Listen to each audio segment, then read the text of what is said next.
There is one thing, just one, that if you do it right, will make women not only want you, but feel unable to let you go. Not your looks, not your money, not your charm, your lines, or your game. This is something far more powerful and far more dangerous. Because when this is done correctly, a woman doesn't simply choose you. She needs you. She feels pulled toward you, drawn back to you, even when logic tells her she shouldn't.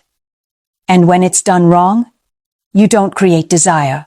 You create obsession, emotional chaos, a situation you can't easily escape. So here's the uncomfortable question you need to sit with for a moment. Why is it that some men barely try, yet women can't stop chasing them, while others do everything right and still get replaced? The answer isn't flattering, but it changes everything you think you know about attraction. Attraction isn't logical. It's psychological. And once you understand the mechanism behind it, you stop guessing and you stop chasing. Before we go any further, make sure you like this video and subscribe to the channel. If you're here to understand women beyond fantasies and surface-level advice, you're in the right place.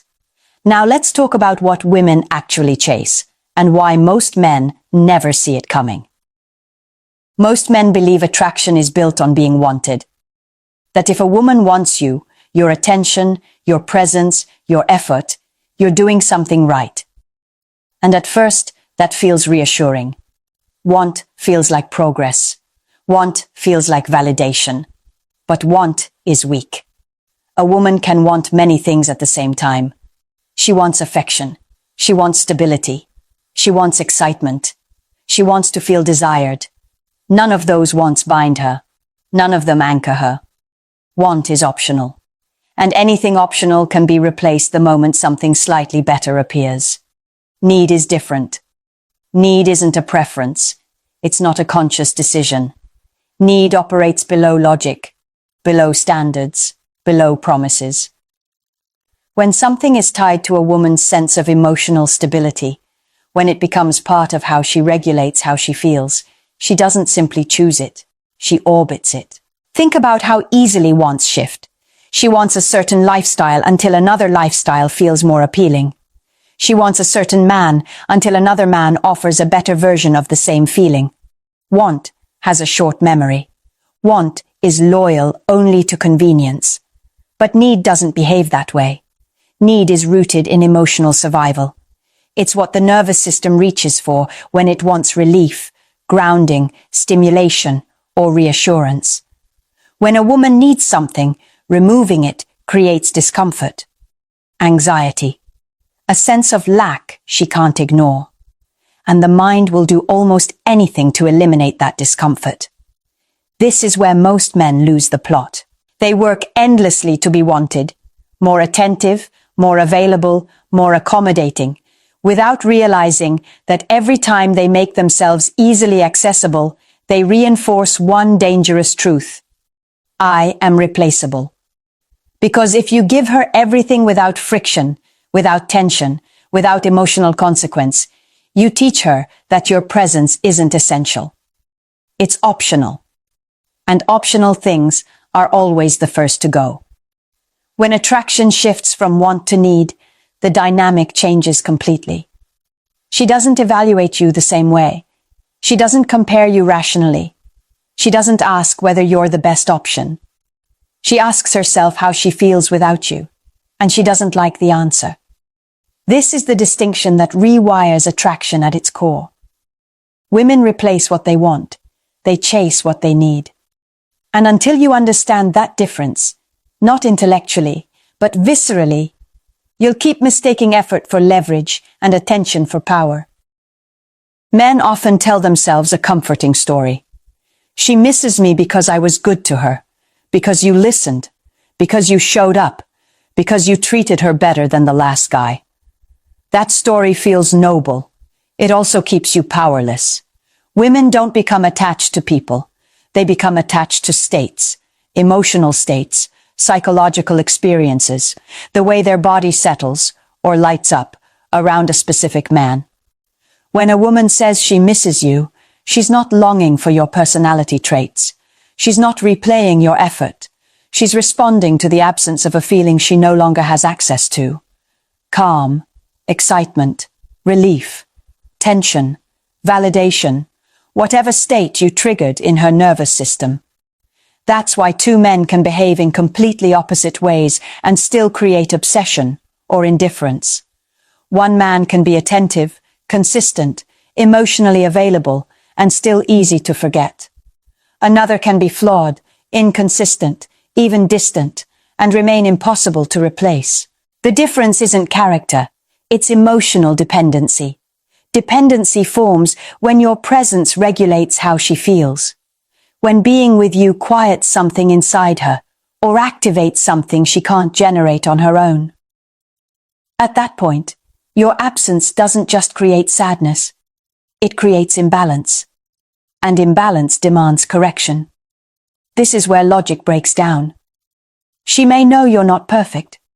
She may even know the relationship isn't ideal, but knowledge doesn't override dependency. The body pulls harder than the mind, and the body always seeks what restores equilibrium. This is why women leave men they should want and chase men they can't explain. This is why doing everything right doesn't guarantee loyalty. And this is why trying harder often makes things worse. Here's the line most men need to hear without flinching. She doesn't miss you. She misses how she feels when she's with you. Once you understand that, attraction stops being mysterious. It becomes mechanical. Not in a manipulative sense, but in a precise one. You stop performing for approval and start recognizing leverage. Because the moment you become the source of an emotional state she can't easily replace, comparison ends, competition fades, and chasing begins, quietly, internally, often before she's even aware of it herself. Every woman carries an emotional gap. Not because she's broken, not because she's weak, but because modern life quietly creates shortages where they hurt the most.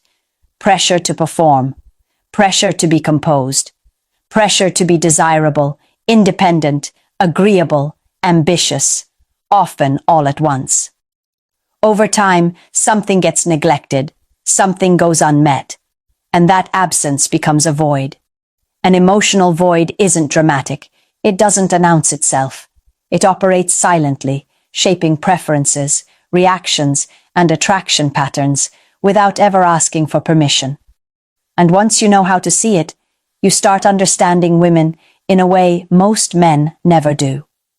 This void isn't about what she says she wants. It's about what her nervous system is starving for. There are 4 primary emotional voids that drive female attraction. Not dozens, not infinite variations. 4. And every woman carries at least one as dominant.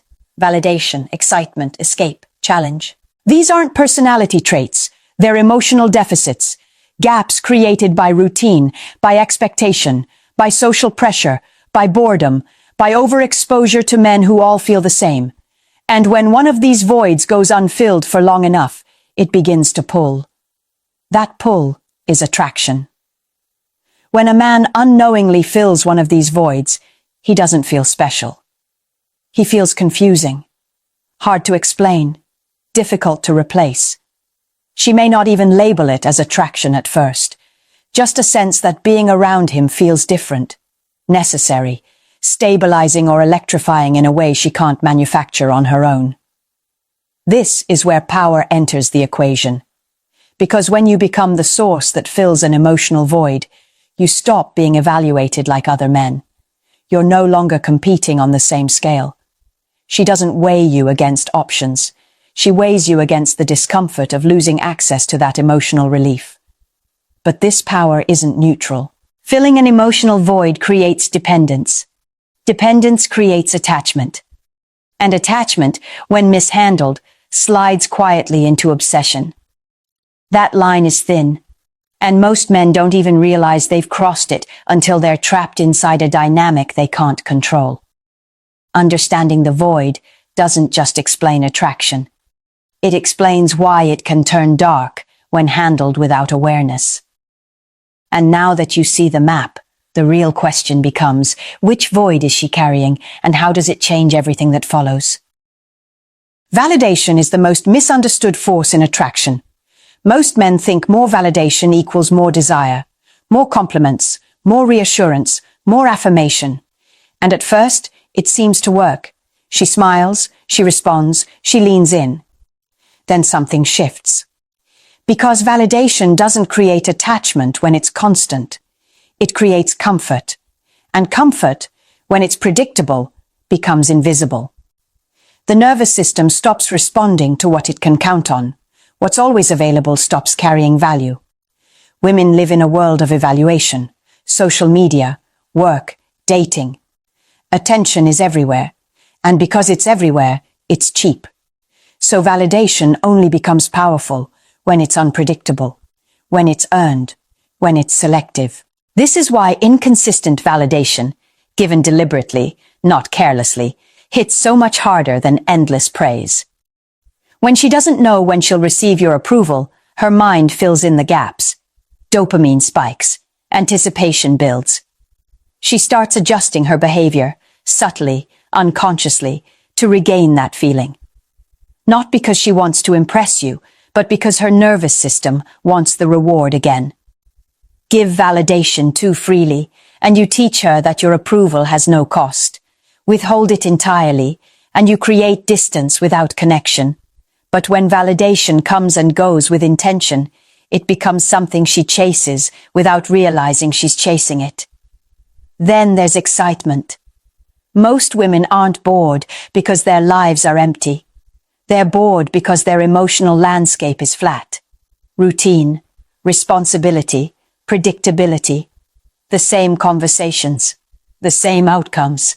The same men saying the same things in slightly different voices. Excitement isn't about chaos. It's about contrast. A man who introduces emotional spikes, moments that feel different, unexpected, charged, cuts through that flatness instantly. He doesn't overwhelm. He disrupts. He creates tension where there was none, curiosity where there was familiarity. This is why excitement is addictive. Not because it's loud, but because it breaks the pattern. Unpredictability activates attention. Teasing activates play. Mystery activates imagination. And imagination does more work than effort ever could. Once her mind starts filling in emotional gaps on its own, you've stepped out of the role of entertainer and into the role of stimulus. Here's the truth most men resist. Women don't get addicted to men. They get addicted to the emotional experience men provide. Validation makes her feel seen. Excitement makes her feel alive. When you become the source of both, without over-delivering either, you stop being one option among many. You become the emotional high she can't replicate on demand. And once that happens, attraction no longer needs persuasion. It sustains itself. Escape is one of the most underestimated forces in attraction because it doesn't look dramatic from the outside. It looks quiet, subtle, almost boring, and that's exactly why it's so powerful. Most women are always on, managing impressions, managing responsibilities, managing expectations, work, family, social pressure, appearance, performance. Even relaxation often comes with an unspoken requirement to stay composed. Very few spaces allow her to drop all of that. When a man becomes a place where she doesn't have to explain herself, impress, or hold it together, something shifts. Her body relaxes around him. Her mind slows down. The constant internal noise fades. That relief is not intellectual. It's physical. And once the nervous system associates you with that feeling, it starts craving access to it. Escape isn't about fixing her problems. It's about temporarily removing her from them. You become the environment where she can exhale, where she doesn't have to be on brand, where there's no performance, no evaluation, no pressure to maintain control. That kind of emotional relief is rare, and rarity creates value. Then there's challenge. This is the part most men misunderstand because they confuse challenge with arrogance or coldness. That's not what creates attraction. What creates attraction is resistance. The uncomfortable truth is this: most men are easy to read, easy to access, easy to win over. They over-explain, they over-invest. They rush to prove value before any value has been earned, and ease kills desire. People place higher value on what requires effort, not because they enjoy suffering, but because effort signals worth. When a man doesn't immediately bend to please, doesn't scramble for attention, doesn't reshape himself to fit expectations, he introduces friction, and friction creates focus. A man who has standards, boundaries, and a life that doesn't orbit around approval becomes a natural challenge, not by acting distant, but by being anchored. He doesn't chase validation, so his attention feels meaningful when it's given. Scarcity doesn't mean absence, it means selectivity. When your time, energy, and approval aren't automatically available, they carry weight. She can't assume access. She has to engage, to lean in, to invest. Escape makes her feel safe. Challenge makes her feel stimulated. Together, they form a powerful loop. Relief paired with tension, comfort paired with pursuit. And once that loop is established, attraction stops being something you push for. It pulls her in on its own terms. At this point, most men make the same mistake. They start trying to be all four things at once. More validating, more exciting, more comforting, more distant. And in doing that, they dilute everything. You don't need to fill every emotional void. You only need to recognize the one she's already carrying. And you don't do that by listening to what she says she wants. You do it by watching what she complains about. Complaints are leaks. They reveal shortages. If she constantly talks about how bored she is with dating, how all guys feel the same, how nothing excites her anymore, that's not cynicism. That's a hunger for stimulation. Her system is craving novelty, unpredictability, emotional spikes.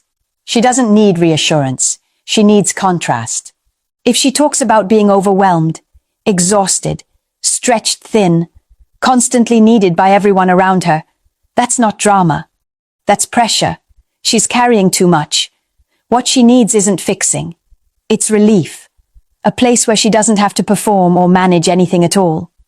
If she fishes for compliments, downplays herself, or subtly seeks reassurance, pay attention. That's not vanity. That's a validation gap. And flooding her with praise won't solve it. Strategic, selective approval will.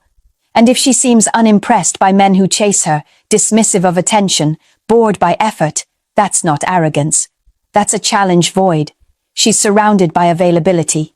What's missing is resistance. The key here is restraint. You don't exaggerate your role. You don't perform. You don't force behaviors that don't align with who you already are. You simply occupy the role that fits the gap. When you do that, attraction doesn't feel manufactured. It feels natural, effortless, almost accidental. Because you're no longer trying to create desire. You're responding to an existing imbalance. And imbalance, when addressed correctly, always pulls attention toward its solution. There's a line most men never see until it's already behind them. Desire and obsession don't announce when one becomes the other. The transition is quiet, gradual. It happens the moment a woman stops wanting access to you and starts needing it to feel balanced. When you become the source of emotional regulation, you hold real power. Not symbolic power, not alpha fantasy power, psychological power. The kind that can pull someone towards you even when they're conflicted, even when they know better. And that's where things get dangerous. Because power amplifies who you already are. In the hands of a weak man, it turns into manipulation. He enjoys the chase too much. He withholds to feel important. He feeds dependency because it makes him feel secure. And eventually, the dynamic collapses under its own weight, into resentment, chaos, or emotional damage on both sides. In the hands of a grounded man, power looks different. He doesn't exploit the void. He respects it. He understands that creating emotional pull doesn't mean trapping someone inside it. He knows when to apply tension and when to release it, when to step forward and when to step back. Strength isn't about seeing how deeply you can hook someone.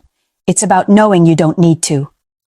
When attraction crosses into obsession, it stops being desire. It becomes fear of loss, and fear is never a stable foundation. It erodes trust. It distorts behavior. It turns connection into control. This is why the most dangerous men aren't the ones who lack influence, but the ones who never learned restraint. If you choose to understand these dynamics, understand this as well.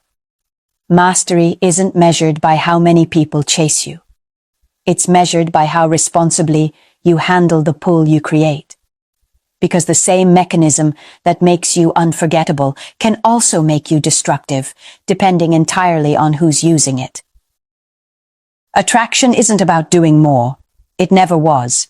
It's about positioning yourself in a woman's emotional world in a way that can't be casually replaced.